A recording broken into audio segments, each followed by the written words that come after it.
ರಾಜ್ಯ ಸರ್ಕಾರ ಇವತ್ತು ಸದನದಲ್ಲಿ ದ್ವೇಷ ಭಾಷಣ ವಿಧೇಯಕವನ್ನು ಮಂಡನೆ ಮಾಡಿದೆ. ಈ ವಿಚಾರವಾಗಿ ಈಗಾಗಲೇ ಸಾಕಷ್ಟು ರಾಜಕೀಯ ಚರ್ಚೆ ಕೂಡ ನಡೀತಾ ಇದೆ. ನಮ್ಮ ಜೊತೆಗೆ ಮಾತನಾಡೋದಕ್ಕೆ ಬಿಜೆಪಿಯ ಹಿರಿಯ ಶಾಸಕರಾಗಿರುವಂತಹ ಸುನಿಲ್ ಕುಮಾರ್ ಅವರು ಜಾಯ್ನ್ ಆಗ್ತಿದ್ದಾರೆ. ಅವ್ರ ಜೊತೆಗೆ ಮಾತನಾಡೋಣ. ಸುನಿಲ್ ಕುಮಾರ್ ಅವರಿಗೆ ಮೊದಲನೇದಾಗಿ ರಾಜಕೀಯ ಅಥವಾ ದ್ವೇಷ ಭಾಷಣದ ವಿಚಾರವಾಗಿ ಪಕ್ಷ ಒಂದು ನಿಲುವನ್ನು ಹೊಂದಿದೆ. ಇದನ್ನ ರಾಜಕಾರಣಕ್ಕೋಸ್ಕರ ತರಲಾಗ್ತಿದೆ ಅಂತ ನಿಮ್ಮ ವಾದನ, ಬಿಜೆಪಿ ಯಾವ ಕಾರಣಕ್ಕೋಸ್ಕರ ಇದನ್ನು ವಿರೋಧಿಸ್ತಾ ಇದೆ? ನೋಡಿ, ಈ ಸರ್ಕಾರ ಈ ಕಾಯ್ದೆಯನ್ನು ತರುವಂಥ ಸಂದರ್ಭದಲ್ಲಿ ಹಿಂದೂ ಸಂಘಟನೆಯ ಕಾರ್ಯಕರ್ತರನ್ನ ಟಾರ್ಗೆಟ್ ಮಾಡಬೇಕು ಅನ್ನುವಂಥ ಒಂದು ದುರುದ್ದೇಶ ಇದರಲ್ಲಿದೆ ಅನ್ನುವಂಥದ್ದು ಸ್ಪಷ್ಟ ಇದೆ. ಅದರಲ್ಲಿ ಅವ್ರು ಎಲ್ಲಿ ತನಕ ಹೇಳ್ತಾರೆ ಅಂತ ಕೇಳಿದರೆ, ಆ ಕಾಯ್ದೆಯಲ್ಲಿ ಇವತ್ತು ಬಂದಿರುವಂಥ ಮಂಡನೆ ಮಾಡಿರುವಂಥ ಪ್ರತಿಯಲ್ಲಿ ಭಾಷಣ, ಇನ್ಯಾವುದೋ ಸಂಜ್ಞೆಗಳು, ಕರಪತ್ರ, ಇದು ಯಾವುದನ್ನು ಕೂಡ ಮಾಡುವಂಗಿಲ್ಲ ಅನ್ನುವಂಥದ್ದನ್ನು ಅವ್ರು ಸೇರಿಸಿದ್ದಾರೆ. ಒಂದು ರೀತಿ ನಮ್ಮ ಸಂಘಟನೆಯ ಕಾರ್ಯಕರ್ತರನ್ನ ನಿಯಂತ್ರಣದಲ್ಲಿ ತರಬೇಕು ಅನ್ನುವಂಥ ಪ್ರಯತ್ನ, ಬೇರೆ ಬೇರೆ ರೀತಿಯಾದಂಥ ಚಟುವಟಿಕೆಗಳನ್ನು ಮಾಡಿ ನಿಯಂತ್ರಣ ಮಾಡಲಿಕ್ಕೆ ಅವ್ರ ಕೈಲಿ ಆಗಲಿಲ್ಲ. ಈಗ ಇನ್ಯಾವುದೋ ಹೊಸ ಕಾನೂನನ್ನು ಕಾರ್ಯಕರ್ತರನ್ನ ಬಂಧಿಸುವಂಥ, ಬೆದರಿಸುವಂಥ ತಂತ್ರಕ್ಕೆ ಈ ಕಾಯ್ದೆಯನ್ನು ತಂದಿದ್ದಾರೆ. ನಾವು ಚರ್ಚೆಯ ಸಂದರ್ಭದಲ್ಲಿ ಸರ್ಕಾರದ ಈ ದುರುದ್ದೇಶದ ನಿಲುವನ್ನು ಗಟ್ಟಿಯಾಗಿ ವಿರೋಧ ಮಾಡ್ತೇವೆ. ಇದು ಯಾವ ಹಿನ್ನೆಲೆಯಲ್ಲಿ ತಯಾರಾಗಿದೆ ಅನ್ನೋದನ್ನು ಸ್ಪಷ್ಟ ಮಾಡಬೇಕು. ಮತ್ತು ಅವರು ದ್ವೇಷ ಭಾಷಣ ಅಂತಂದಾಗ ಅದರಲ್ಲಿ ಮ್ಯಾಜಿಸ್ಟ್ರೇಟ್ಗೆ ಅನುಮತಿಯನ್ನು ಕೊಡ್ತೇವೆ, DYSP ಲೆವೆಲ್ ಅನುಮತಿ ಕೊಡ್ತೀವಿ ಅನ್ನೋದನ್ನೆಲ್ಲದನ್ನು ಕೂಡ ಉಲ್ಲೇಖ ಮಾಡಿದ್ದಾರೆ. ಇದನ್ನು ಯಾವುದೇ ಕಾರಣಕ್ಕೂ ಸಹಿಸ್ಕೊಳ್ಳಿಕ್ಕೆ ಸಾಧ್ಯ ಇಲ್ಲ. ಹಿಂದೂ ಕಾರ್ಯಕರ್ತರನ್ನ ಟಾರ್ಗೆಟ್ ಮಾಡಲಿಕ್ಕೆ BJP ಬಿಡೋದಿಲ್ಲ. ವಾಸ್ತವಿಕ ಸಂಗತಿಯನ್ನು ಹೇಳುವಂಥದ್ದು, ಅಂಕಿಅಂಶಗಳನ್ನು ಹೇಳುವಂಥದ್ದು ಮತ್ತು ಯಾವುದೋ ಘಟನೆಗಳನ್ನು ಉಲ್ಲೇಖಿಸಿ ಮಾತಾಡುವಂಥದ್ದು ದ್ವೇಷ ಹೇಗಾಗುತ್ತೆ?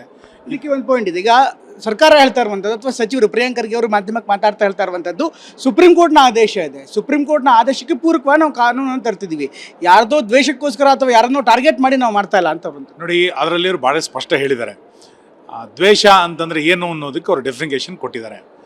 ಅವ್ರು ಎಲ್ಲಿ ತನಕ ಹೇಳ್ತಾ ಇದ್ದಾರೆ ಅಂತ ಕೇಳಿದ್ರೆ, ಯಾವುದೋ ಸಮೂಹವನ್ನು ಉಲ್ಲೇಖಿ ಮಾತಾಡೋಂಗಿಲ್ಲ, ಯಾವುದೋ ವ್ಯಕ್ತಿಯನ್ನು ಕುರಿತು ಮಾತಾಡುವಂಗಿಲ್ಲ, ಯಾವುದೋ ಘಟನೆಯನ್ನು ಹೇಳಲಿಕ್ಕಿಲ್ಲ, ಇವೆಲ್ಲದನ್ನು ಕೂಡ ಹೇಳಿದ್ದಾರೆ.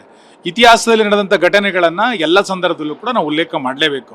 ಘಟನೆ ಉಲ್ಲೇಖ ಮಾಡಿದಾಗ ಅದು ಇನ್ಯಾರಿಗೋ ದ್ವೇಷ ಆಗುತ್ತೆ ಅಂತ ಇವರು ಅದನ್ನು ಪರಿಗಣನೆ ಮಾಡಿದರೆ, ಹಾಗಾದ್ರೆ ಇತಿಹಾಸನ ಹೇಳೋಂಗೆ ಇಲ್ವಾ?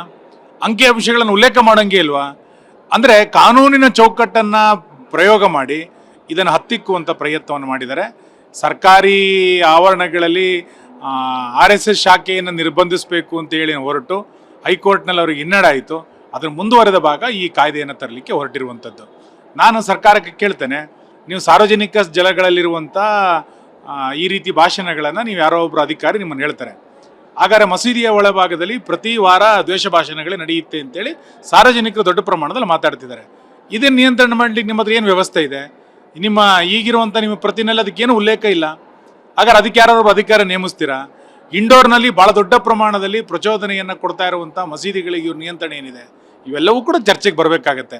ಇದೆಲ್ಲದನ್ನು ಕೂಡ ನಾಳೆ ಚರ್ಚೆಗೆ ತೆಗೆದುಕೊಂಡಂಥ ಸಂದರ್ಭದಲ್ಲಿ ಚರ್ಚೆ ಮಾಡ್ತೇವೆ. ಇದರ ಜೊತೆಗೆ ಐತಿಹಾಸಿಕ ಸತ್ಯಗಳ ಬಗ್ಗೆ ಮಾತನಾಡ್ತೀವಿ. ಅದರಲ್ಲೂ ಬಿಲ್ನಲ್ಲಿ ಕೆಲವೊಂದಿಷ್ಟು ಪರಿಭಾಷೆಗಳನ್ನು ಕೊಟ್ಟಿದ್ದಾರೆ.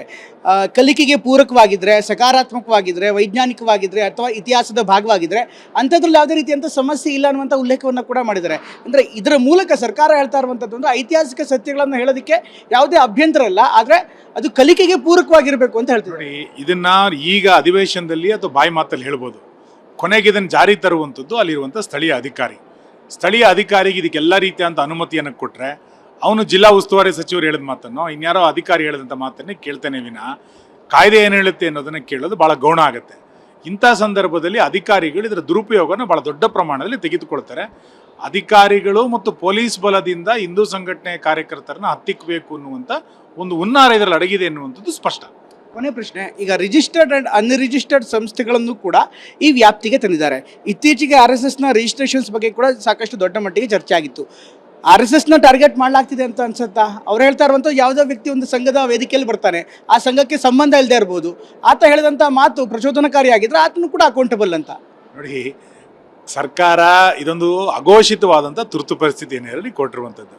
ಯಾರು ಕಾಂಗ್ರೆಸ್ ವಿರೋಧಿಗಳಿದ್ದಾರೆ, ಅದ್ರ ನೋಂದಾಯಿತ ಸಂಸ್ಥೆ ಇರ್ಬೋದು, ನೋಂದಾಯಿತ ಅಲ್ಲದ ಸಂಸ್ಥೆ ಇರ್ಬೋದು, ಈ ರೀತಿ ಕಾಂಗ್ರೆಸ್ಗೆ ಯಾರು ವಿರೋಧವನ್ನು ಮಾಡ್ತಾರೆ ಅಂಥವ್ರು ಎಲ್ಲರನ್ನೂ ಕೂಡ ಈ ಕಾಯ್ದೆ ಅಡಿಯಲ್ಲಿ ಹತ್ತಿಕ್ಕುವಂಥ ಒಂದು ದೊಡ್ಡ ಷಡ್ಯಂತ್ರ ನಡೆದಿದೆ.